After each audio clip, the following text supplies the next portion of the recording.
A woman is like a tea bag. You don't know how strong she is until you put her in hot water. A very good evening. You're watching Face the Nation, and of course tonight's edition is a special one as we celebrate International Women's Day this Friday. And our topic of discussion tonight is women's role in rebuilding Sri Lanka, and of course our panel tonight features 5 power women. So let me start off by introducing our panel for tonight. To my immediate left is Professor Hemamali Gunathilaka, the former director of Centre for Gender Equity and Equality. Welcome to Face the Nation. And also Dr. Kaushalya Aryaratna, Centre for the Study of Human Rights, and also the University of Colombo. Welcome on the show. And also Attorney Bhavani Fonseca, no guest, a very familiar guest for us, the senior researcher at Centre for Policy Alternatives, and also Attorney Lihini Fernando, the former councillor of the Muratua Municipal Council, representing the Samagi Janabala Vegya, and also Attorney Swastika Arulingam, President of the United Federation of Labour. Welcome on the show. 52% of Sri Lanka's population is consisting of women. But where are we in policy making, and where are we in rebuilding Sri Lanka? We'll start off our first round with Professor Hemamali Gunathilaka. What are your thoughts? Yes, when it comes to the role of women in rebuilding Sri Lanka, as you said, with 52% of women, yes, they can do it and they have the capacity to do it, but there are certain barriers that are coming up and which are hindering their way forward. So I will first talk about the Sri Lankan social structure. Sri Lanka has a patriarchal social structure, and women are getting their socialization within the patriarchal social structure. So within patriarchy, it's the rule of the father or the husband at home. So within such a structure, women are from the day one being reared in the families with the rule of the father and rule of the elderly men in the family, and elderly women train them to think that you have to respect men. And also when it comes to women, you all are the ones who should carry the respectability. Women have to be respectable. So therefore there are ways that you should talk, the ways you should smile. In Sinhala we say, Sinaha nomasen dasan dakwa, so I can't smile like this, right? So going beyond, when it comes to, let's say, males at home, right? Mainly women cook at home. And now things are changing. I would say that it's changing gradually, but mainly women serve it, men at the table, and women come to the table later on. So with this subordinated mentality that is being given to the girl child, she grows up like that. And even in schools, say in Sri Lanka we do have girls' schools and boys' schools. Specifically in girls' schools, the way you are being brought up is like the respectable femininity is affecting.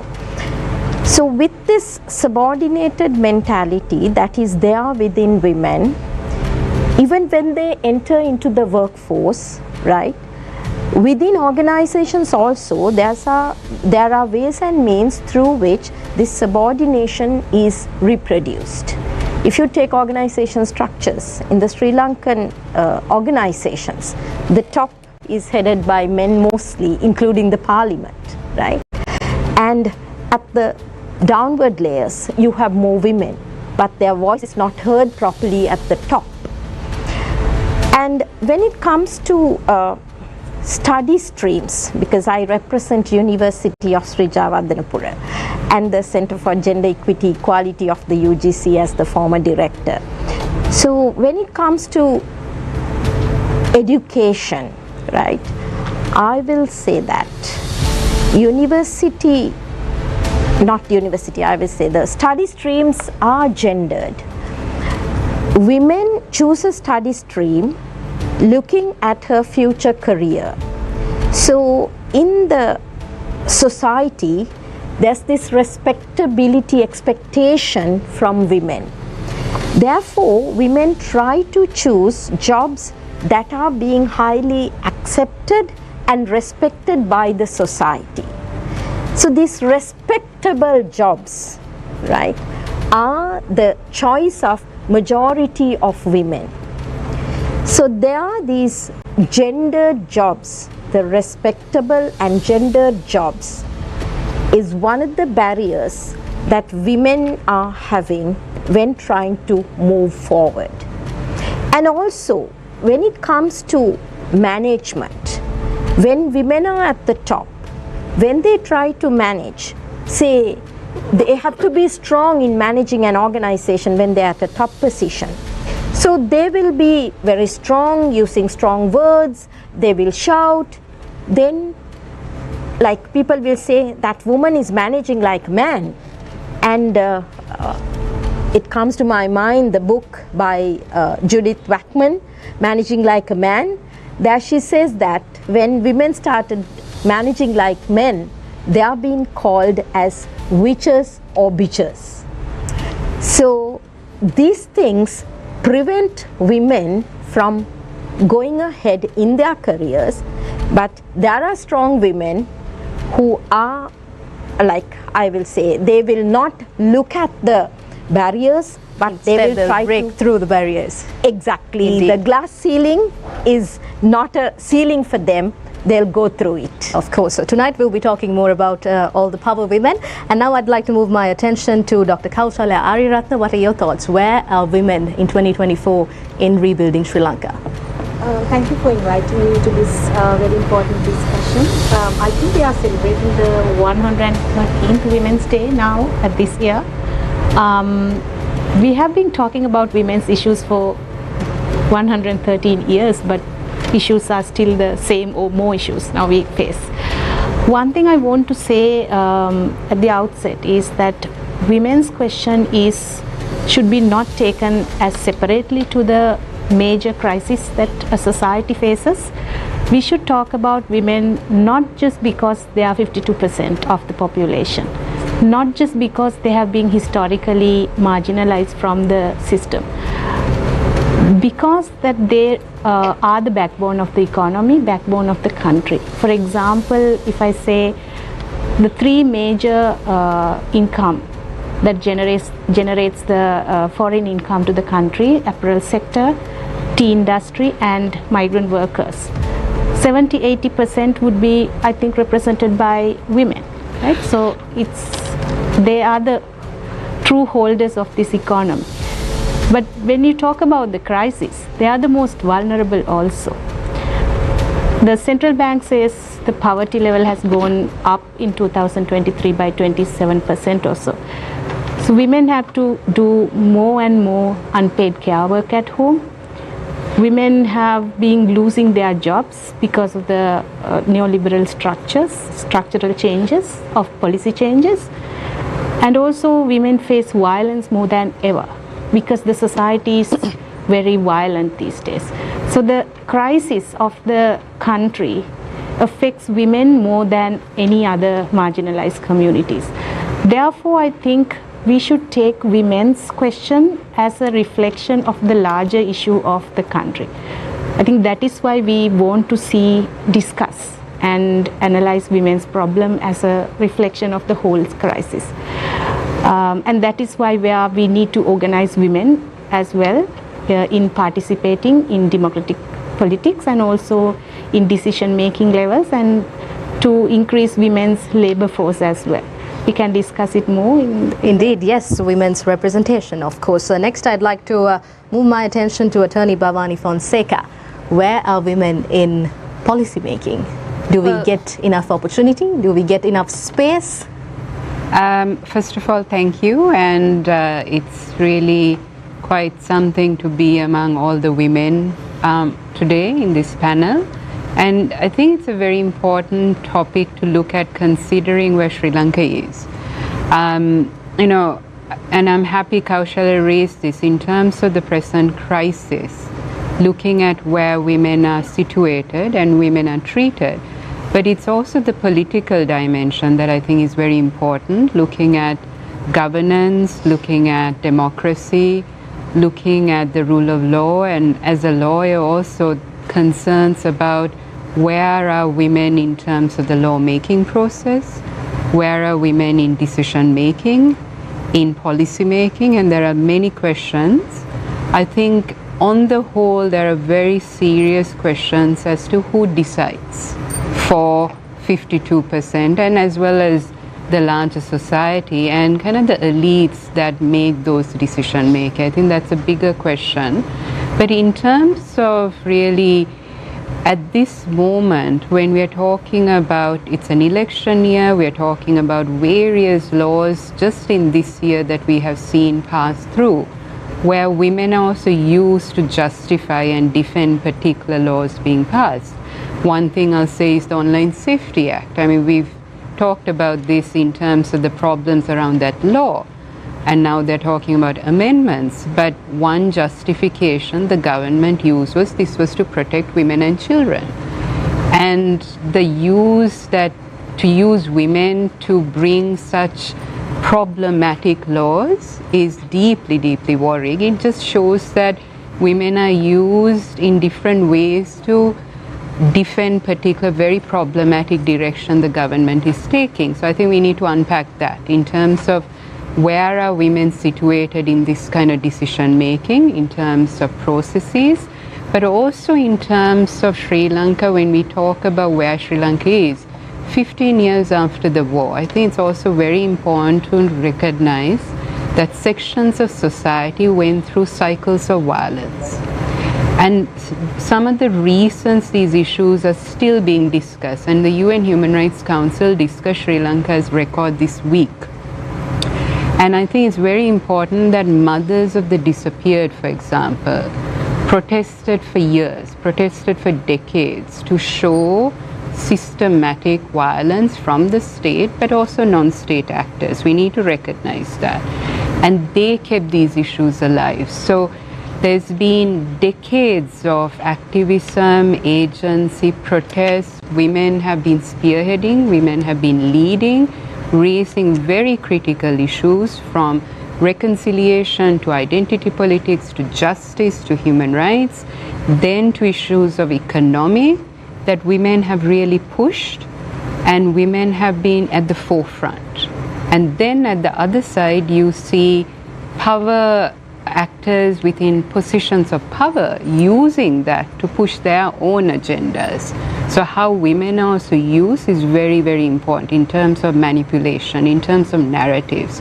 So I think there's a lot to unpack, but to recognize that women have been playing such a key role over the decades, post-independence, post-war, and now within this new crisis.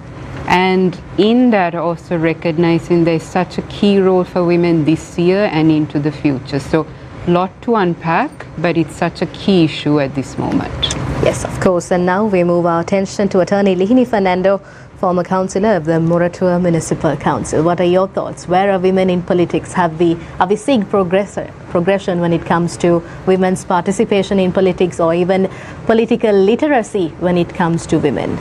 First and foremost, thank you for having me. I think it's a very interesting topic, women's role in the rebuilding in Sri Lanka. And we are the 52%. If you take voters, women are 56%. But if you take women in employment, it's about 30 to 35%. So if you are talking about rebuilding the economy, what role should a woman play?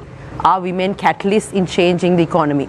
So if women are contributing only 30 to 35% to the economy, shouldn't the state take more attention in thinking on how women can be taken use better? If you take the laws, the regulations, does it facilitate for a woman to contribute towards the development of the country, towards decision making? Because as Professor Hemamali said, we women, there are certain gendered roles that a woman has to play in society. So when it comes to these gendered roles, these are sort of, one can say there's an inherent roles, like a woman has to be a career woman, a mother, a friend, a wife, all these things. So if you're talking about women in politics, a woman in politics also has to balance all these roles yet get involved. But it is difficult and it is challenging. Now if you look at Sri Lankan politics per se, women throughout the years, I would say political parties have used women as their second fiddle, I would say, for political campaigning versus giving that due representation for women. And it is a struggle, an ongoing struggle that we have. Like if you take parliamentary representation, we only have 11 out of 225, which is what, 5.6%. Local councils, yes, we have 25%. Provincial councils, we have about 1.4%. So are women represented in decision making? So if women are not represented in decision making, how is women's voice being heard? Now these issues pertaining to women, who are championing, who are talking about them? Now for example, if you take the present budget in our parliament, do we have gender sensitive budgeting in this country? So if women are 52%, if children are 25%, shouldn't the budget be structured to facilitate and to assist these particular communities? No, but nobody is talking because no one is represented. So, and again, women are here, as I spoke to you, there are gendered roles that the women play. So does the state support enough for a woman to contribute to the economy to rebuild Sri Lanka? Now, if you talk about rebuilding Sri Lanka, now there are different aspects that you can think. Like if you are to see a different Sri Lanka must develop from infrastructurally, socially, law and order, then societal responsibilities. All of this has to grow in as a wholesome. But whereas, you know, we are talking about, when it comes to development, we talk about infrastructural development. Nobody talks about social development. So if you're talking about rebuild in Sri Lanka, how can a woman contribute across all these verticals? So these are questions that needs to be talked about, debate about, not just when it comes to Women's Day, but these are conversations that needs to happen. And also the parliament must pass laws that will facilitate and assist for women to participate in the economy better. For example, if you take daycares, now in Sri Lanka, are daycares regularized? Take the women's ministry per se. Previously, when Gotabaya Rajapaksa was in power, it was a cabinet ministry, but the cabinet ministry was taken out. And if you take the cabinet, out of the 27 ministers, only one was a woman. Out of 40 state ministers, only 2 were women back in the day. 63 secretaries, only 8 were women. So where are the women? So if women are not represented, how will women contribute towards rebuilding Sri Lanka? So these are questions, I think, you know, women no longer are items to be seen, or the second tier, and also they are not people to be used in political campaigning, but they need a seat at the table. They need to be heard in decision making, and also at parties, at exco level, everywhere. I think, you know, the sad part in this country is when it comes to women's rights and everything, all those decision making are also done by men. Men are the ones who decide what and what should be passed in favor of men, in favor of women. So we see that women's thoughts and needs, that everything is not heard. So this, I think, you know, in Sri Lanka, we are in 2024. So there are so much of issues that are relating to women. You take estate workers, the apparel sectors, then the migrant women, then widowed women in the north, and the women, unpaid care worker women, so career women, all these women, different issues, but then these issues are not spoken. So I think, you know, irrespective of political party differences, political party biases, women's issues need to take center stage, and you don't need political party biases to champion and resolve women's issues. So I think, you know, we need to look at this whole thing afresh. It's not just about, you know, Women's Day is not just about, you know, talking or giving awards or giving discounts and, you know, 25% here, there. That is not that. Women's Day is about actually understanding, has Sri Lanka done justice to the woman of Sri Lanka? If the woman of Sri Lanka is contributing towards developing the next citizen of this country, how do we take care of her? How do we ensure that she is happy? How do we ensure that she is not marginalized? How do we ensure that she is not victimized? I mean, you take microfinancing issues in Sri Lanka. About, I think, 2.8 million women are affected. You take COVID, how many women were affected? Social problems, economic problems. Women are the ones who are bearing it. But what is the state doing about it? So these are actually, to be honest, these issues are not spoken about, and it is very saddening for we women to see outside and to see our voices not heard, not represented. So I think, you know, I think the women in this country must get together so that our issues are resolved irrespective of political party differences, and I think it is the responsibility of everybody sitting up there. Of course. And finally, Attorney Swastika Arulingam, President of the United Federation of Labour, what are your thoughts? Women and the labour force, where are we standing? So I think the topic for today is women's role in rebuilding Sri Lanka. And I'm a unionist, I'm a president of a union. And I work a lot with the garment sector workers. We also work with migrant workers. We also work with plantation workers. And a few years ago, Sri Lanka went bankrupt because we did not have enough dollars. And the three sectors in Sri Lanka which brings dollars into this country are the garment sector, the migrant workers, as well as the plantation workers. These are the three sectors which brings dollars into this country. And I was recently looking at the statistics of the profits which are made by these sectors. It's in billions, all three sectors in billions. But if you look at an average wage of a garment sector worker, 2 years ago, a BOI employee said an average wage is 26,000 rupees. I don't think the wages have increased because we know that wages have stagnated. If you look at a plantation worker, her wage is 1,000, and even that the plantation companies do not want to pay. They say, if you don't pluck 20 kilograms of tea, we will not pay that amount, and so on. So you find these sectors which our country relies on. Women are not contributing to the economy. They are the economy. They are the backbone of our economy. And if you look at these sectors which are bringing billions of US dollars and profits into the country, but none of these profits is shared with the backbone of our economy. Garment sector workers to date live in line houses. If you look at the kind of boarding which is given to garment sector workers, they don't have proper water, they don't have proper food, they don't have proper housing. I don't even have to talk about the plantation workers. Migrant workers, we constantly hear of how migrant workers are trafficked for sexual exploitation. And to date, since 1978, we have been exporting women to earn dollars. To date, our government does not think that we need to come up with stronger agreements and stronger policies to protect migrant workers. So I want to bring in the class aspect to this whole idea of women, because after all, Sojourner Truth once said, "Ain't I a woman?" And she brings in the fact that black women are also women, but black women have a different experience to, say for instance, white women. And like that, working class women are the backbone of the Sri Lankan economy, but they are the worst exploited in the chain of the Sri Lankan economy, or the structures of the Sri Lankan economy. And I can go on about this, but few of the things which I want to focus on, which is pressing and urgent, is that unfortunately we are headed currently by a labour minister who is a man, and therefore when we go and raise labour issues to the labour minister, somehow because he's a man maybe, he does not quite understand what we are trying to say. So for instance, there was a huge campaign carried out by him and various other, unfortunately few other women also calling themselves feminists, saying that women are not allowed to work at night. No, that's not true. Our labour laws to date allow women to work at night, but provide certain protection for women. But there was a big campaign carried out saying that women are not allowed to work at night, so therefore we need to allow women to work at night. And what they did was, with the new proposed labour law reform, the labour law reform is now proposing to remove protections which are granted to women. It's proposing to increase the precarity of the work. It's proposing to destroy even the semblance of union rights, at least it was existing on paper. It's proposing to destroy these union rights which are protecting women.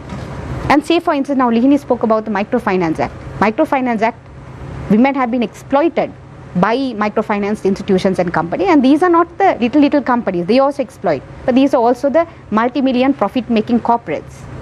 But the Microfinance Act does not regulate finance companies, does not regulate big banks which are giving microfinance to women. So when you look at policy making, unfortunately we have a parliament which is majority men. Unfortunately we have people like the labour minister who are men, who are sitting in power, who does not understand. If you go and say women are getting exploited as migrant workers, now he's saying we should stop women from going abroad for migrant, we should stop altogether. That is his solution. Unfortunately we have a president who is a man and is bringing about economic policies which are affecting women. So we have, at the bottom level, we have women who are holding the economy together, who have held the economy together since 1978, but unfortunately the fruits of the economy has never been shared with women. So out of the many things which has been discussed, which I agree with many of the comments which have been made, one of the things which I want to put is our constitution states, the directive principles of our constitution states the fruits of economic benefits of the society, of the common should be shared equitably and equally amongst societies. So if women are holding the economy together, if they are working the hardest to hold the economy together, if it is because of women that we have foreign income coming into this country, then the migrant workers, the plantation workers, the apparel sector workers, these women should get the highest percentage of whatever our economy has to offer. And to date, that has not happened. So I want to leave with that thought. Thank you. Of course, thank you very much, Attorney Swastika Arulingam. Before I open the floor to our journalists, I'd like to pose one question to Dr. Kaushalya Ariyaratne. When we speak of human rights or even women's rights, from the time that we start teaching discipline to a girl, we always try to tell the girl, this is how you have to dress, this is how you have to behave, if you're traveling in public transport, this is how you should be safe. But we never teach our men about the women's rights. We don't teach our men, this is how you should respect a woman. We teach self-defense to women, but we never teach the men, okay, this is why you shouldn't harass a woman. So where can we make a change when it comes to that? I think it's a very important point that Professor Hema Mali first brought about the idea of respectability. Late Dr. Malathi Dialvis has written a lot about this idea of respectability, how it has shaped the anti-colonial movements since before even 1948, how these ideas of respectable women came into the discussion. That's very important point you made, that we always teach how men should behave, but we don't talk about how men should behave. I think one of the things that we should talk here is this needs a very drastic ideological shift in our thinking. There is an expected way of a performance of women and also a performance of men too, right? So women should be like their primary responsibility should be housework, right? The gendered division of labor, and they are very much confined to house, whereas men can go and perform at the public sphere. But I think one of the things that we should start changing is our education system, where we start teaching kids about the gender roles and especially gendered labor. I heard from one of my friends that in state school, she admitted a girl child into the first grade, and they asked, so the first week is to make children more comfortable with each other. So the teachers have asked these girls to bring dolls and men to bring some work equipments to school to make play houses, right? So from childhood, from grade 1, you are being taught to perform as a woman and how to perform as a man. It affects men also, right? So I think one of the things that, as Professor mentioned, that division of this girls' school, boys' school, and disciplining kids, everything should be turned upside down, as I think, from education to the society. Because I'm attached to a university, I see there are a lot of gendered roles that are played. For example, even in ragging. I mean, ragging should be prohibited at the first place, but then even in ragging, you are supposed to play a gendered role in classroom, in teaching, right? So this is very much embedded in our thinking. So I think we should first start with the education and then move on to challenge these patriarchal systems, like in politics, in workplaces.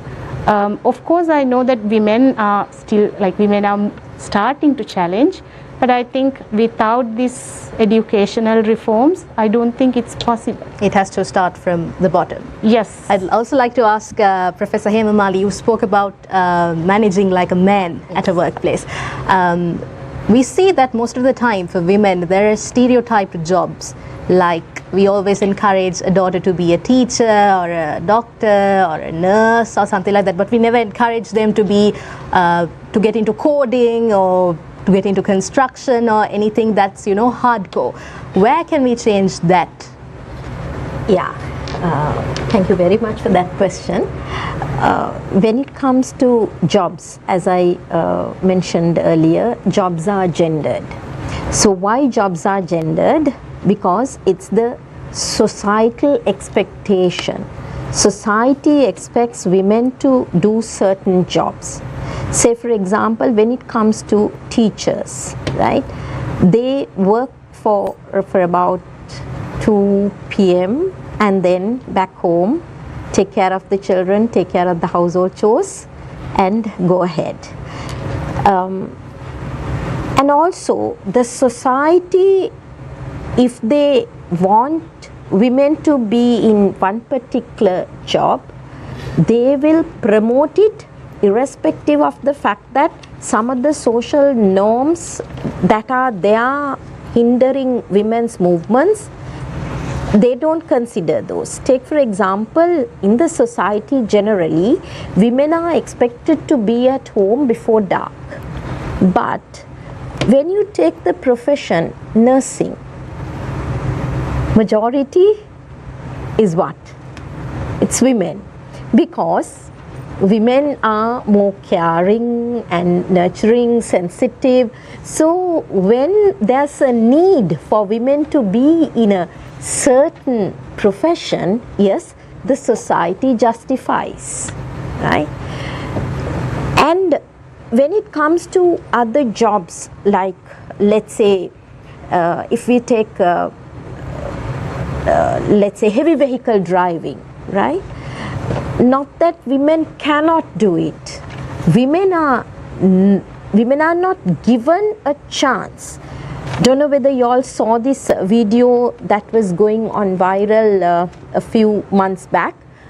A woman tried to drive a bus along the Southern Expressway. She was not given the opportunity, ample troubles to go through. Why? Because the societal expectation is women cannot be bus drivers. But if you go to London, you will see around all the women driving double-decker buses.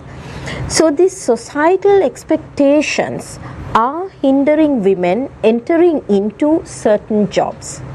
I will come to that with men as well. Because for men also, there are certain expectations by the society that men should do certain jobs. When I was into my PhD and studying the garment factories, there was this young man who was really talented in sewing buttonholes of shirts, and he was earning really well. There were 7 women and 1 man, and all the women said, he's the one who earns the most. Then I thought, okay, I must talk to him. And I said, like, you're earning well, so I hope you'll be continuing with this job. He said, no, I'm planning to marry in a couple of years. So before that, I need to change this job. Why? He said, this job is a woman's job. So when I get married and I have kids, and when they go to school and say, my father is working as a machinist in a factory, it's not good for my children. So I have to do a man's job. Now I'm going to learn heavy vehicle driving. So I thought, oh my God, you will be the worst heavy vehicle driver under the sun and the moon. So it affects the men as well. Gender being a social construct, it affects women as well as men, but I would say more on women. Of course, all right. Thank you very much. You spoke about a story that involves 7 women and 1 man. I think even tonight we're experiencing the very same. We have 7 women and 1 man, and for once the man is actually, the women are outnumbering the men. So let me open the panel for our journalists. We have Mariam Gunavijaya on to my left, and also the one and only Niresh Eliathambi joining us on Face the Nation tonight. The floor is open. Let's start off with Mariam. Thank you, Naveksha. Just like you said, it's very nice to be here on the table with 5 women representing 5 different fields, and Niresh and you and I representing the media as well. I'd like to, so there's this thing that I usually mention first when I speak about, when I discuss women, and I'd like to pose the question to Attorney Lihini Fernando, but I'd love for all of you all to join in. I feel like when we speak of little girls, you very rarely hear little girls say that, you know, when I grow up one day I want to become an MP or a minister, or, you know, become the president of the country. When I think a part of it is just like Professor Hemamali said, there's stereotype, and then you tell girls that, you know, you should grow up one day and become a daughter, and, you know, I mean a doctor, and, you know, stuff like that. It's nice to hear little girls say that, but then for them to say, you know, one day when I grow up I'm going to be a minister or the president, it's very rare. Why do you think there is something like that? Is it culture? Is it like the society that's put it into them? Or do you think that they think it's impossible for them to be like that? Because our country produced the first female prime minister, but still, the maximum I think you see little girls saying is, you know, I want to become a businesswoman one day. But beyond that, why don't we see them in leadership roles? Why don't we see them aiming for it? Good question. I think, you know, politics in this country is seen as a man's role versus a woman's role. It is very rare. I mean, Sri Lanka produced the first ever prime minister in the world, but look where are we in women representation in politics? Because if you really look at it, politics in Sri Lanka is not defined in such a way that women can get into it and thrive in it. Because politics in Sri Lanka is a lifestyle.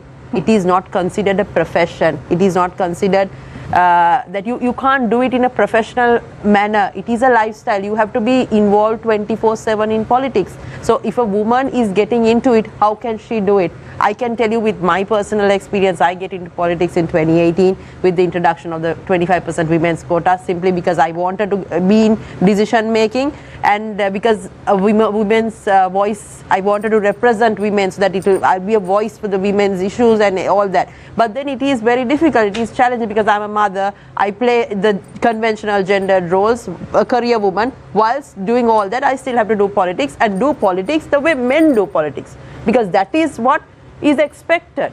Because you know how our political party structures in this country, and you know how it functions, how the political machinery functions. So there's nothing different that a woman can come and do. You know, you do politics this way, let the men do politics this way. No, you are measured in the same way. So it is difficult. And also politics is considered a taboo. It's not a nice thing. You know, politicians in this country are discarded. No one wants to get into politics. That is also because of the way how politics in this country has taken course right throughout. Because we have not seen, you know, different people coming in. We have not seen the educated people coming in. We have not seen women coming in. So I think, you know, these are issues. That's why, as you said, you know, girls are not given that thinking to be in politics. Forget about politics. It doesn't have to be running for office. It can be even contributing to policy making, decision making, involved in the political machinery, contributing. So I think, but what I see, something that I see differently is with the struggle, the Araga layer that came forward, we see many young people coming in. It's not just boys, girls, there's no difference. We saw a lot of young people of both genders getting involved. So I think Sri Lanka is changing, and probably, hopefully by like 2030 we will see a difference of young people coming in and trying to do politics differently. I think that is what is needed also in this country, to break this whole conventional political machinery where, you know, for meetings where you have to bring truckloads of people and you are measured by the number of heads that you can show at meetings. That is the measure. How many heads can I show? How many truckloads of buses can I bring in? No, that this political culture needs to change, and it has to be more meritocracy, more, you know, policy driven. That is the discussion that we need to take. So I think, you know, eventually we hope that these kind of conversations will happen. Then we will see more and more women taking center stage. But you mentioned the way men do politics. What does that mean? The way men do politics is, you know, I think politics in Sri Lanka is not policy making. Like, okay, you take parliament. What is the role of a politician?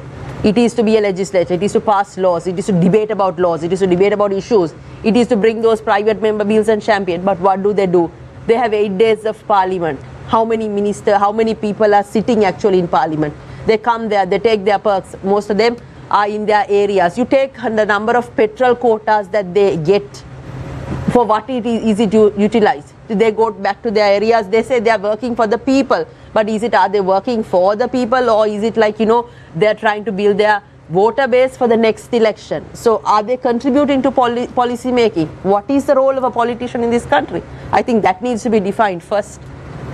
That is, I don't think we talk about this enough, because we have taken the conventional political machinery as it is, and this is how it is, and this is how it has been all these years. But I think, it's time we take a fresh look at it and say, no, Sri Lankan politics, this needs to change. Who is a politician? Who is our representative? What is his role in parliament? Or her? Her, yes, of course. Lihini, I'd also like to ask you on that point. We speak about women coming into politics, and most often not, we're trying to encourage women to get into politics now. But we also hear stories about how women who are already holding big positions in parties not giving enough space for other women to come up. Is that true? How does it work within parties? So it is again, it also boils down to the party leadership and the position that is given to women and how they are recognized within the party. If the party has a democratic culture, then women will get a voice, women will be heard. But then if it's like, if it's a dictatorship culture within the party, yes, women will be there just in the exco for the namesake. Okay, we need this X number of women. Okay, you are represented, just be there. So again, this all boils down to the party structures. And I think, in Sri Lanka, I'm very critical about this. Women have been used by all across all political parties. Even now, what we see, campaigning, getting women. Yes, women are the change. Women needs to get involved, but they need to be used for the right reasons. They are not just, objects to be used. Let's use a woman in a manner that we can protect her dignity and get her to contribute effectively to politics. That is what needs to happen. So I think, if you take this discussion, political party leaders also must understand, that how do we use women. And also it's not just about, take the women who are in politics, it's because my husband died, I came, because I'm so-and-so's mother, so-and-so's daughter, I'm in politics. No. It's not that. It needs to be open to everybody. Any woman should be able to come. So then for that to facilitate it, you need to create a level playing field also. Now, we don't have a campaign financing regulations in this country. How do we create a level playing field for women? Women also have to compete the same way that men does politics. So it is not favorable. So these are, I think, these structural changes needs to happen. And again, as I said, men make decisions for women. No, more women need to come in, and let's try to do politics differently. So even in workplaces, most of the time, women cut women off. Women put other women down. Yeah. So how is it like in politics? Is it the same, or do we see women empowering women even across different political parties? So I can say from the party that I represent, we try to build that cohesiveness where women can work together as a team. We try to bring in that synergy and break away the whole conventional way of doing politics. So we have been successful to a certain extent. I hope it will be the same across all political parties. But I think in the next election, even people, when they are voting, they shouldn't think, oh my God, I'm giving a vote to a woman. No, let's vote on meritocracy. It can be, if you have 3 votes, there are campaigns that are going, at least out of 3 votes, give it to 1 woman. Why does it have to be 1 woman? If you are voting on meritocracy, you can give all 3 to women. Why not? So this is the culture I think we need to have and talk about. But Lihini, now when a voter goes to the ballot box and looks at the nomination paper, it's almost all men from practically every single party. So the voter has very little choice in this to effect this societal change. So we spoke of only 11 of 225 members of parliament being women, but the voters haven't been given that choice. So isn't it a very fundamental anti-democratic situation within each of the political parties which is dragging society down? So it is two things. Women also, to put women also must come forward. So for women to come forward, it needs to be an environment for women can do politics. That is also not there in this country. And also, I'm a firm believer that this 25% quota should at least be brought in initially, the same way that they brought in for local councils. It needs to be extended for provincial councils as well as parliament. And then, you will see more, political parties will then be forced to bring in women. When you're forced to bring in, yes, there are pros and cons in both, but at least that will help to increase women representation, and then that will be a way where more and more women will come. And there, it should be when women are coming in, it's not just about filling the list. That's what happened when initially when the local council elections happened. They just fill the list with putting names. That's not how it should happen. You should give representation to corporate women and invite more women. So this is a conversation that needs to take place, not just in pockets, but I think if you're talking about a progressive Sri Lanka, this is progress. Getting more gender representation, respecting the role of a woman, and respecting that women needs to be in decision making spheres. I think all political parties need to take this fact more seriously. You mentioned corporate. Yeah. So let me address Professor Hemamali here. Yes. Earlier when we were speaking, you said around 65% of undergraduates today in Sri Lanka are women. Yes. But we don't see that reflected in either the public service or the corporate sector. Yes. Why is that? What's going on? They graduate and then what happens? Yes. One thing is, as I discussed earlier, study streams are gendered. So women look for study streams where they can get into societally accepted jobs. Therefore, most of the women choose either humanities, social sciences, commerce, and so on. They don't move specifically to engineering because society expects women not to be in the field, not to work late in the night, not to travel, not to climb up in ladders in construction sites. So that is one thing. And the other thing is, it's the disparity between rural and the urban. When it comes to rural schools, not many schools are having enough facilities to offer subjects into mathematics and into biosciences. But still we know majority of the population is living in rural areas. So for rural people, and in the rural areas, majority is still women. So for them, there's only the option, there's no option. They need to study either in the arts class or in the commerce class, and ultimately they come into arts faculties, humanities, social sciences, and to management faculties. Also, when we are designing the degree programs in Sri Lanka, there's a lack of coordination between the industries and the universities. We need to look at the market needs and decide what sort of jobs we should offer.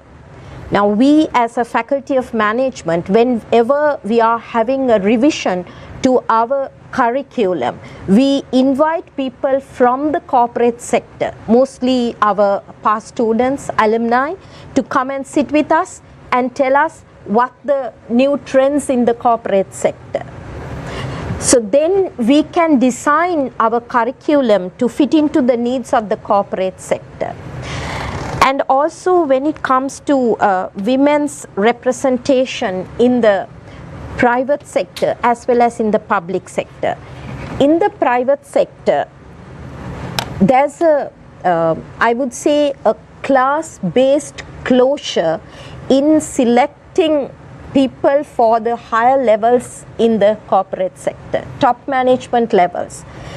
So when it comes to this class-based closure, I said that majority of women come from rural areas and they represent the lower social class. And another barrier is English language.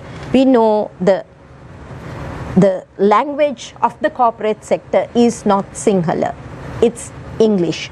So language is one of the most important barriers that women, those who are coming from the rural areas, are facing when they are trying to enter into the corporate sector, and specifically when they try to come up in their career ladder. So that is another thing that hinders women from going up in the career ladder. And also, as Lihini highlighted, when it comes to women, for them to thrive, there has to be the support not only from men but also from women. But in Sri Lanka, most of the women, they don't have the awareness that women are also good leaders. They are quite capable of running organizations, even running the country. As you said, not because I am so and so's daughter or so and so's wife that I can sit at the parliament. No, because I am qualified and I have all the qualifications to become a politician.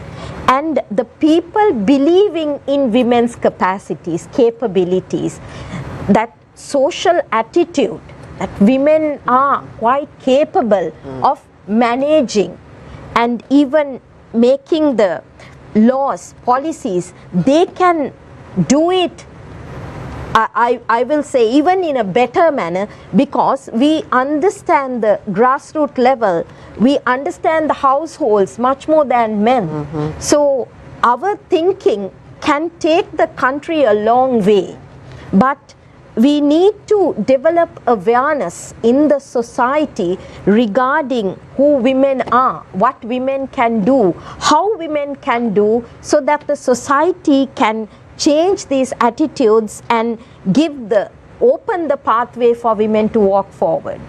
Professor Hemamali, Yes. When you were giving your remarks, you mentioned that we have been told, we tell girls not to do this and not to do that, not to travel alone, not to be out at night late. I feel like a lot of these comments also come because there is this impression or perspective that is in people's minds that it's dangerous or not secure enough for girls or women to be doing this. Don't you think more than a policy change, there needs to be a cultural shift first to educate people that this is not the case, or to educate the people or the men that the women are not sure of, that this is not how it's supposed to happen? Why do you think there is a disparity like this? Yes, as I highlighted earlier, it's the society's attitude, right, that women should be at home before dark. This is because of the women's virginity. There's a very high consciousness. At marriage, you have to be a virgin, right? It is a belief in Sri Lanka. So if you are a respectable woman, then you are a virgin at marriage. For this, even the family is protecting the woman. So it's like not only the woman can protect her virginity, it's the society that should support her to be a virgin till marriage. If she is willing to go the other way, yes, she must have the freedom for that. But if the society expects a woman to be a virgin, then the society has to give the protection to women. As you said, it's a culture change that we need. The way you look at a woman, the way you respect a woman, the way you think who a woman is, and also what capacities, what capabilities a woman is holding. These things must go into men as well as to women, because as I discussed earlier, women are being brought up in this patriarchal social structure, and as someone, I think you highlighted about asking to bring dolls and then guns for boys. So this is reproducing the gender roles, right? But we need to give the freedom. If the girl wants to drive a vehicle, let her drive. If the boy wants to cook, let the boy cook, right? We know, like at home, women are cooking. But if you go to all these 5-star hotels, who are the chefs? Not women, but it's all men. But at home, when it comes to the domestic gender division of labor, you can see how the male roles are and how the female roles are. For all these things, as you correctly pointed out, there has to be a culture change. So it cannot be done overnight. There has to be some sort of an intervention. Actually, when I was the director for the Center for Gender Equity Equality of the University Grants Commission, with 2 other colleagues, we proposed a course titled Learning to Live with Diversity, which is to be delivered to everyone in the state university communities, not only for students, but also for academics as well as for non-academics, because we expect a culture change. So to look at diversity and to practice inclusion, there has to be the same way of thinking to a greater extent within that community. Then only we can have a culture change. So we have to have a national level intervention for this culture change. But there is also another side to the story. We just had a conversation backstage with Dr. Kaushalya about how, even public transport is not safe, because just like, there is a perception that, there is an issue like that and men have to be taught whatever. There are also men who, try to act creepy and make the women afraid. What about that? You mentioned the education system must change, but how must it change? What can we do? Because if you can't travel in a bus, in public transport, in a three-wheeler, does it mean that women have to always, drive to wherever they are? Why can't this be a normal setup where women don't have to fear to be out and they can trust the people they're with? Why do you think, is it only education? Well, I think culture is not an innocent project, right? Culture is something, it's an ideology, right? It can be enhanced or taught through education, through religion, through media. So this is how these gendered ideologies come down to the society. And culture protects the exploitation as well. For example, the unpaid care work a woman has to do as their primary gendered role can be justified by the culture, right? So culture is not an innocent project. So to change the culture, we have to change the politics of our thinking, right? So for example, now women's unpaid care work, Lini mentioned about in her early comment. Unpaid care work has been ignored by the governments throughout the history in Sri Lanka. Unpaid care work was not considered as important part of the economy. Now if you see the statistics of the Census and Statistics Department, it says that it's working women are 36%. So does that mean the rest, the 64%, does not work at home, right? So they are like just watching TV and doing nothing? No, they work, but it's not considered as a part of the national economy. So first of all, I think we should think of a way politically identify the care work done at home. And also then, of course, women should be encouraged to come out and do paid work as well, right? So to change the culture, I think politics is very important and the policy making is very important. Let me bring in Swastika here. On a more practical level, when it comes to late night work for women workers, what needs to be done? Is it more street lighting, policing, better transport? What is it that on a practical level needs to be done? So there are, I think, many aspects which can be done. Some of it can be done by the government, as you said, street lights, police. I mean, we are not going to change culture overnight, so we can't wait for culture to change for women to be protected. So because I'm a lawyer and also a trade unionist, I think of, okay, now what we can do to protect women.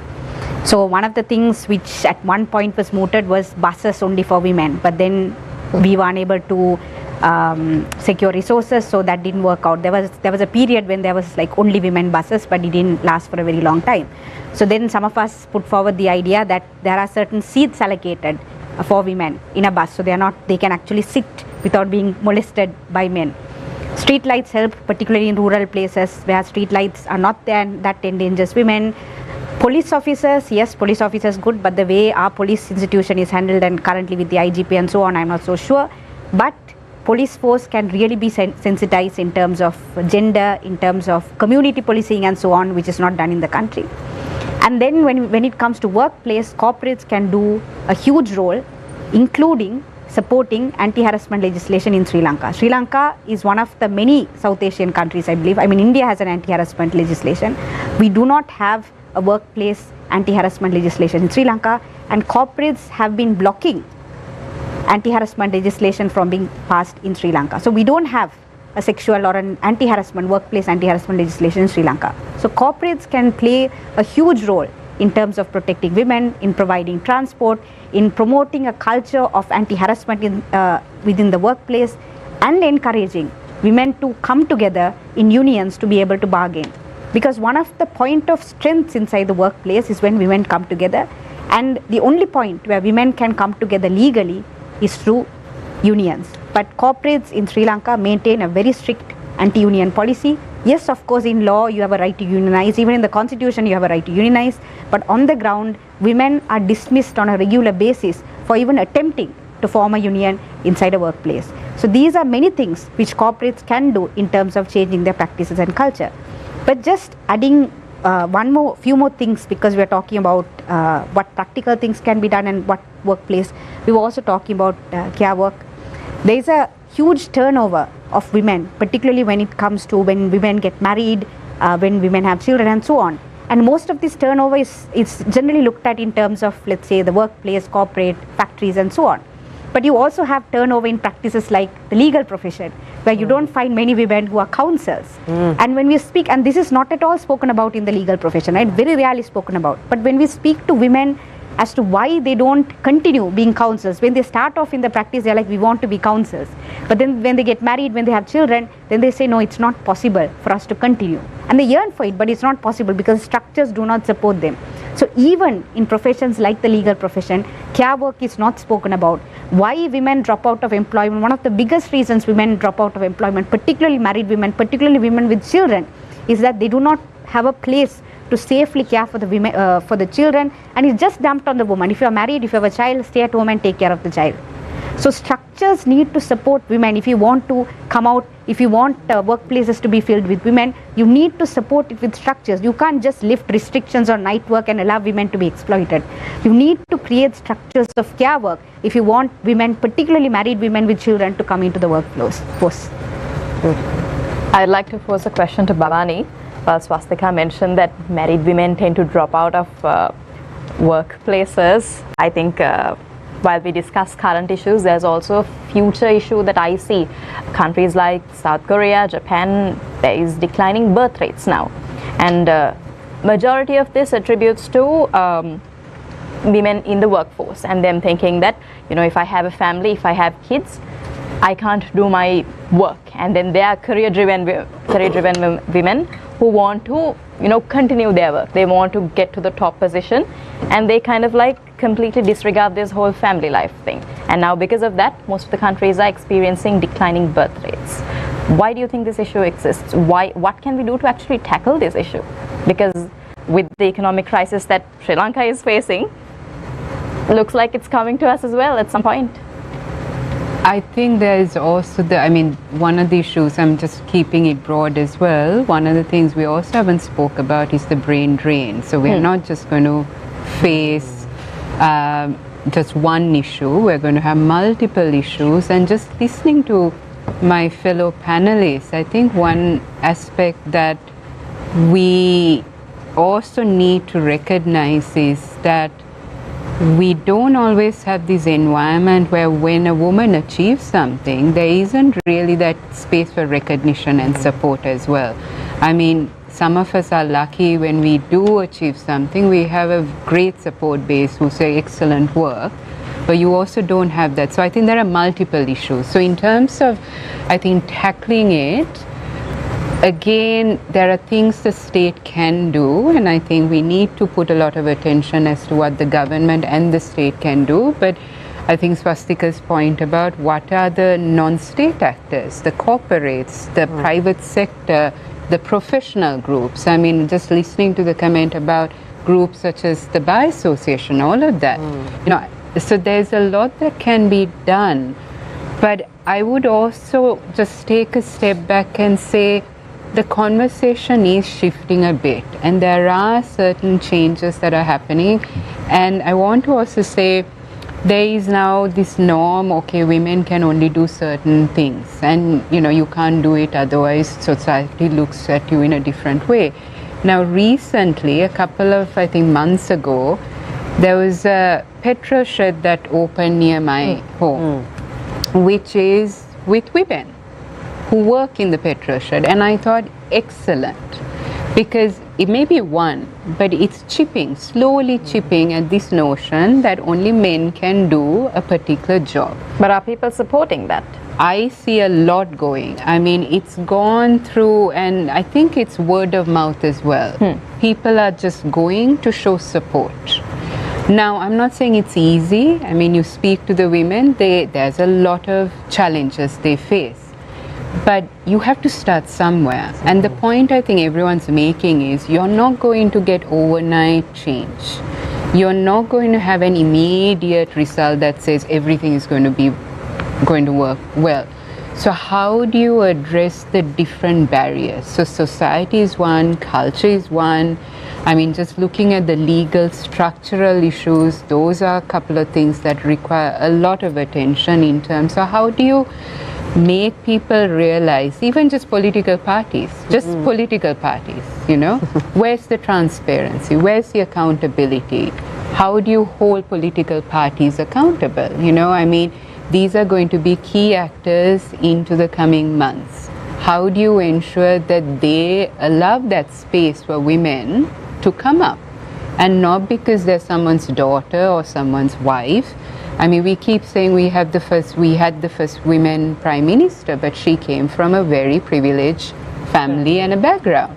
It's very easy to go to that example when you look at so many talented women in different fields who don't have that same privilege or same kind of, you know, notion that yes, this is something that's given to us. So I think there are different things that need to be done by all of us. Now, I have to say, with the Aragale, and we keep talking about the Aragale, but Aragale showed that you can start changing the political culture. You can start changing it's not going to be easy because the pushback is coming from different actors, but there is that possibility of change. Now, how far that change happens is the question. And the fact that democracy is messy, is going to have various challenges thrown our way, is also something we need to factor in. Now, I'll just say this.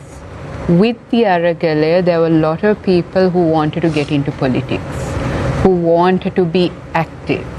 In 2023, they could have played a bigger role if local government elections were held. They actually would be in key positions now. That was subverted because of the politics, the nature of politics, where individuals felt they can hold the country hostage by not having something fundamental. Now, is that going to be the same thing going into the future? We are likely to have national elections we should have one at least this year and next year. Now, if we are to have that, how many women are able to contest? Will the political parties consider giving women a same preference and attention as the men? These are hard questions, and I think the women in political parties also need to hold their own leaders accountable. But don't you think there's another side to it as well? If they give enough place and space for the women, are there women who are willing to take up that? I think there are women willing to take it up. They just face numerous challenges within their own parties. I mean, I think the colleagues who work in the political parties can speak to some of the practical challenges. The backstabbing, unfortunately, happens in different ways within your own party. That's the unfortunate thing. So I agree there needs to be quotas that get women to the forefront so that you have a system in place where women are able to say this is our rightful place and we are able to voice and do what is needed. So accountability needs not just to be on the government, but it needs to be on different actors, including political parties. But the point I'm saying here is change was seen as possible in 2022. 2023, for various factors, that was stopped. Even the judiciary who tried to push back was pushed back by the executive arm. So you have to have a change in the entire system, entire culture. So this year, next year are going to be those key years. Are women going to be given their due place? Are they going to be given the opportunities they should be given? And if not, who is going to be stopping that? And it's not just one entity. That's what I'm saying. Money matters. Money plays a huge role. Who is going to be putting in the money? Then who is going to be held accountable? And I think those are critical questions. Who is going to watch these key actors? So change has to come in multiple areas, and we all have to play a key role. We have to ask the hard questions, but it's going to take a long time. But this year is going to be the key year. What are the changes that are going to be instituted? But let me ask Leni, now 2 years ago with the Aragalaya, the people demanded a system change. And it wasn't just one system, it was multiple systems which have caused the ruin of this country. And they want that to change. They don't simply necessarily want the government to change. It's, you know, we've had this before, where you sweep a party out of power and bring another one in, and then 5 years, 10 years down the road, it's the same story. But this time the phrase system change was heard loud and clear. But doesn't that also mean societal change where women are concerned? Everything. I think when you say system change, it's starting not just about political parties, but from the way we are governed, how the law and order in this country operates, how corruption, factors like corruption is considered the base. What is considered the norm and what is the exception? What is the exception is a norm in this country. So, you know, when you say system change, it's talking about everything. I would say people in this country at that point when they came in the Aragalaya, you could see a lot of frustration in the manner in which how the country was, you know, being ruled. So they were demanding for law and order, accountability, transparency when it comes to, you know, declaring finances, declaring assets, and also in terms of talking issues like, you know, progressive thinking, like things like LGBTQ rights, you know, discrimination, all of those things, all these aspects were discussed. So system change, what people expected was, I would say, a complete 360-degree change was what that was the conversation at that time. But what we saw thereafter happening is when the same parliament and when everybody came back to power, that whole system change and everything was completely disregarded. Why? Because today we can say the people who are governing us versus what the people want, there's a huge gap.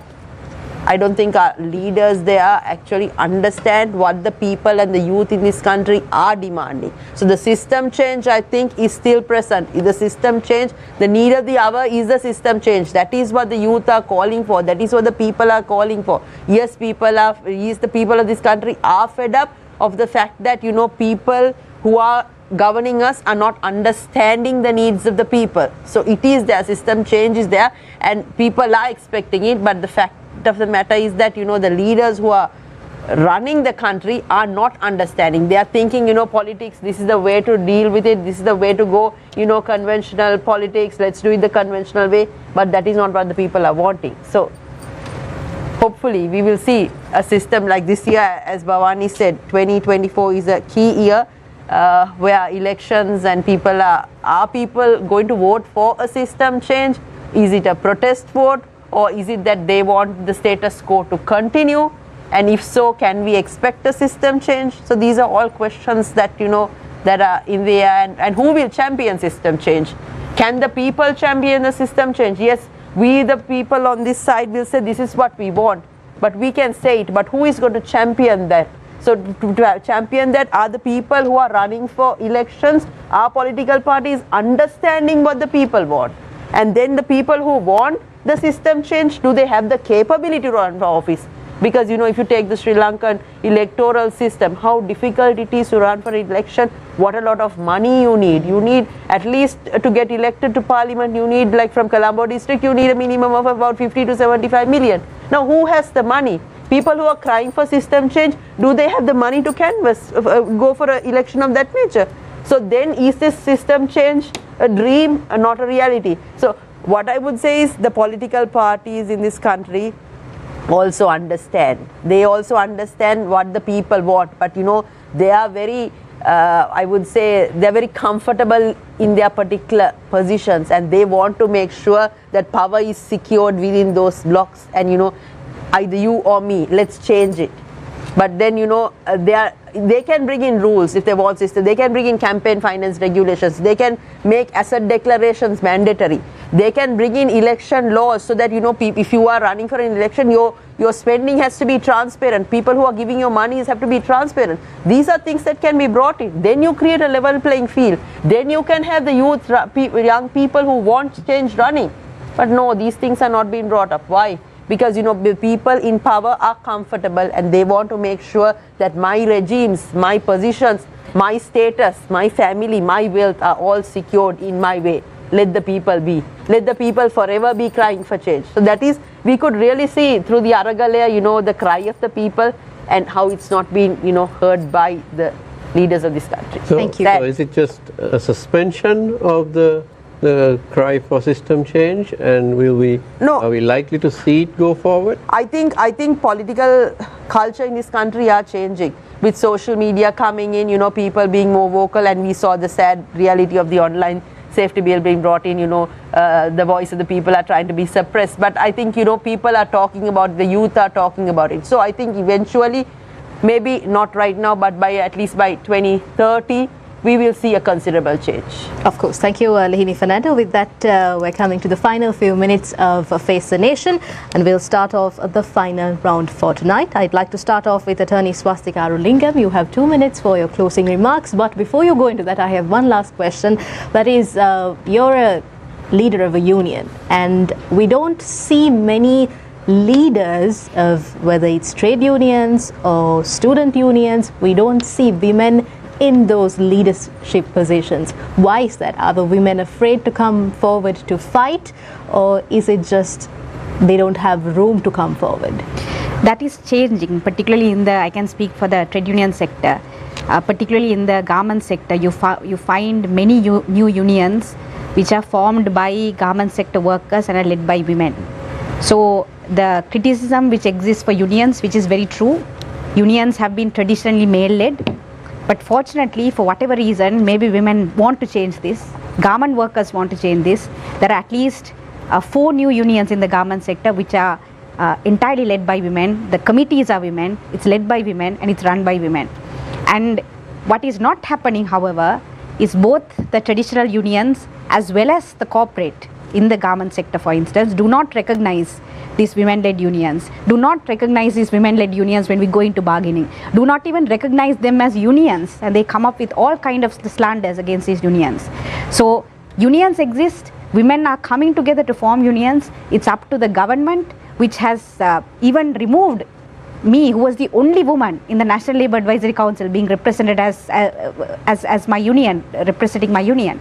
So it is up to the government, it is up to the corporates, and it is up to the traditional unions to recognize these new women-led unions and women leaders in the trade union movement who are coming forward to lead women workers. So that's the answer to your question. Of course, thank you. You can go ahead with your closing. I just wanted to, you mentioned this very interesting phase. You said, is the system change suspended, right? And what is interesting is that we think that we have lost the people who are very actively, like all of us were very actively involved in all of us were involved. And we think we have lost because, the struggle, the active struggle is over. But when I see what's happening right now in terms of politics and in terms of what's happening on the streets, if you go to protest on the streets, the government will, even if 30 people go to protest in the streets, the government will bring the military, the government will bring water cannons, the government will bring tear gas, and prevent us from walking on the street, because walking on the street is now an offense despite the fact that it's protected by the constitution. So there's an overreaction by the government when they see 30 people on the streets protesting. Similarly, there's an overreaction by the institutional structure of the state when it comes to the laws. People protested, now they are bringing an anti-terror legislation which is making protesting an act of terror. They have brought the Online Safety Act which is making speaking online an offense. They are bringing labor law reforms which are going to break organized labor. So you find, and I can go on, so you find the government policy-wise completely terrified of the fact that people will rise again against the absolute economic and political repression which is happening on the ground. So until we see the government acting like this, until we see the government terrified, I don't think anyone in this country has to be afraid that system change and the demand for the call for the system change is suspended in this country. That is one point. The second point is, it's great that on Women's Day on this panel we have a majority of women, but there's a very interesting way women are looked at.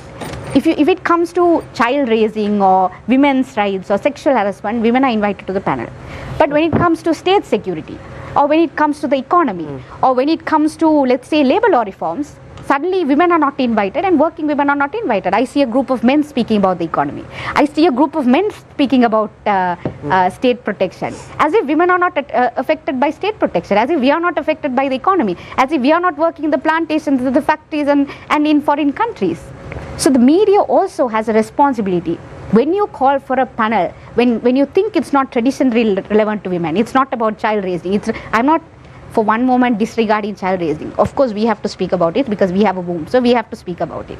But even when it comes to topics like the economy, state protection, terrorism, you name it, whatever.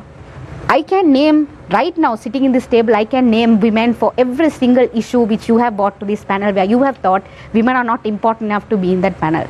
So this is also a call to creating ideas, to creating ideas in society that women are there everywhere. As I said, women are the backbone of the economy. Women are the backbone of building Sri Lanka.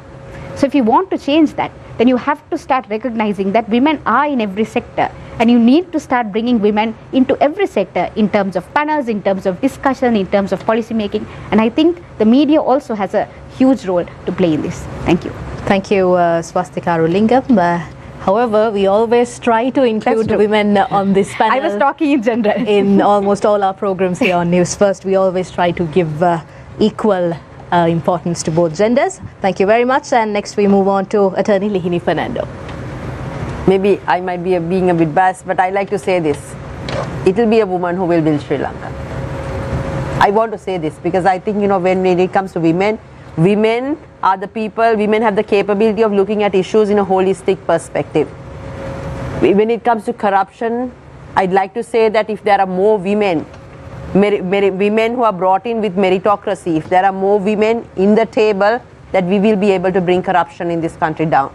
I think even the economy, looking at issues, resolving problems, I think women will be bringing a different perspective. So I like to say to the people watching this, make sure you elect more women.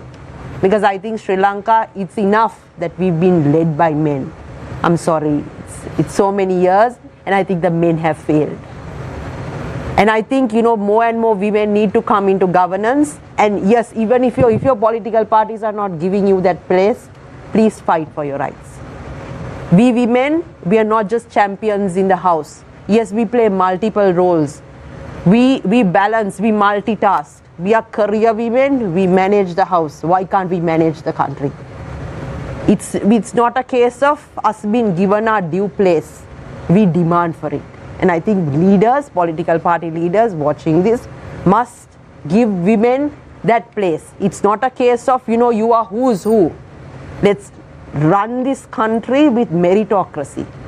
It's enough that, these people of this country have been taken for granted. And I think if women, for example, let's take the corporate sector. You see so many women running. Why can't in politics, in governance, there be more women? Why do politics have to be men only? Why does that parliament have to have only men? Why are our voters only voting for men? If you have a list, why can't you go, if you're 3 votes, give it to 3 women? People in this country also must, think about it at the next election. If 2024 is if we have a general election, I'd like to urge more women. Say if you don't have money to come in, but just come and run. If you don't stand up for change, if we don't stand up for change, we will not achieve change. It's women also. There's a responsibility for women watching, responsibility for women in this country also to take center stage. Because if our issues are not being heard and talked about, we are also to be blamed, because we can't expect men to resolve our problems. If we are not getting into decision making spheres, we can't expect our problems to be resolved. So I think, it's enough that we ask men to do it for us. let's get into it. And women must support women, be it politics, be it any industry. Women must not cut down women. You shouldn't see women as competition. Let's get together and let's be a supportive arm to the others, be it politics. I see, one of the things is, women are the people who cut women. If we did it, let's change it. Because I'd like to say that Sri Lanka can only be built by women, and it will be a woman who will build this country. All right, thank you, Attorney Lihini Fernando. And now we move on to Attorney Bhavani Fonseca. So, I think I want to end on a positive note in terms of that people, and including women, have made, I think, quite a significant change.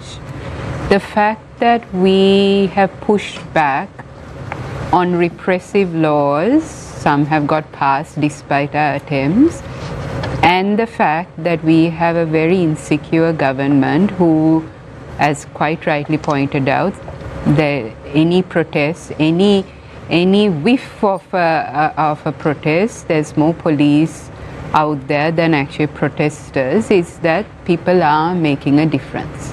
And I think that's very important to show that people's power, used peacefully, used democratically, has an impact. And the fact that we are likely to see more repressive laws, more backhanded ways of undermining the Constitution, more ways of undermining institutions that should be a check on executive power, such as the Constitutional Council, where an IGP who's accused of torture is appointed, is very worrying in this country, where thousands, tens and thousands of people came out for a change. In 2022, that energy, I think, still remains. People are still demanding. The fact that people are challenging these appointments in the Supreme Court shows that people still have hope. Democracy hasn't died down, but we are just facing more and more setbacks. We are facing more and more challenges. So I think we also have to be creative in fighting back. We have to be resilient, and that's why in my opening remarks said we have to recognize the role women have played in terms of keeping issues alive. The mothers of the disappeared have been protesting for decades. They continue to protest despite the repression. And not just them, there are so many who protested. The Aragalaya was built on decades of activism. Let's not forget that. So I think there is that people's power that makes a difference. There are structures that require huge reforms. And there has to be, all of us have to be playing a role. So I think we have to look at the small victories and the big victories, recognize the new challenges are going to really stretch us, but keep fighting. That's important. But I will also use something that Margaret Thatcher said. If you want something said, you will look to a man. If you want something done, you look to a woman. And I think Sri Lanka, in the many battles, you have to recognize, while there are many, many challenges and setbacks, women have kept at it, persisted at it, raising issues, not just women on Women's Day or the week when Women's Day is celebrated, but constantly. I mean, the many legal, structural issues, the many issues of impunity, women are at the forefront. So I will say women will, I think, be at the forefront. Men will try to rob us of that, but we need to keep pushing back. But 2022, that energy, that hope still lives on, and this year is going to test us in different ways. But hopefully, and here I'm maybe the optimist here, is that we can keep chipping at it and hopefully make a difference. So thank you. Thank you, Attorney Bhavani Fonseca. And now we'd like to move our attention to Dr. Kaushalya Ariyaratne. Thank you. I would like to end in my comments with two important points. First is that when we talk about women, we often forget that where the LBT women are, lesbian, bisexual and trans women, and we know that due to the colonial laws and other structural violence, they face a lot of discrimination and harassment even from the police.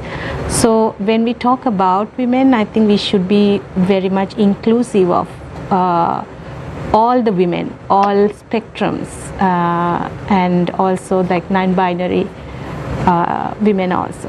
That's one thing I want to end up with. And also the other thing, since we talked about women in politics, I would like to add that political parties have a huge responsibility to change this pattern. I think how we, in a party system, how do we bring women's issues, like the questions into the discussion? For example, we know the bodies are being very much used as a political slogan. For example, fertility of women are being very much central to in mobilizing women in the past, right? So how do we make sure that we break this and we break this cycle, and rather we talk about being personal is the political? How do we bring that discussion into women's mobilization? How do we give knowledge to women and then bring them like with conscious decisions, right? So that's, and also like in women who are already in politics, how do we the party has a huge responsibility on how can a woman bring her child to a political meeting, what time we schedule meetings, and how inclusive the decision making levels. And also women are not being used as flower pots, right, to decorate the table, right? And so these are and also very importantly, like how do we facilitate women when they face with financing in their campaigns, right? So these are the most important things that a political party can do to bring women in politics. And I'm, as Bhavani said, I'm also very hopeful that I see that in where I work also, I think the changes are happening, and women come out and talk about their issues, and women are very like openly talk about bodies and their sexualities even, right? So I think that we need to keep this discussion going, and I'm very hopeful that we can change this. Thank you very much, Dr. Kaushalya Ariyaratne, and finally Professor Hemamali Gunathilaka. Thank you. I think still we have a hope for change, a system change. And when it comes to Aragalaya, it's a non-violent movement which was suppressed by violence. And I will highlight violence as one of the most difficult barriers that Sri Lankan women are facing, starting from households, moving to organizations and to the society. So we as women, we can become change agents if we get together and challenge the violence so that we together can rebuild Sri Lanka. That is my concluding remarks for today's Face the Nation. Thank you so much. Thank you very much, Professor Hemamali Gunathilaka, for those candid views. And with that, we come to the end of tonight's edition of Face the Nation. A big thank you to Attorney Swastika Arulingam, Attorney Lihini Fernando, Attorney Bhavani Fonseca, Professor Hemamali Gunathilaka, and Dr. Kaushalya Ariyaratne for joining us tonight. And also to Mariam and Niresh for joining us on Face the Nation tonight. And with that, it's a wrap. We'll see you again next week at the very same time. Till then, good night and take care.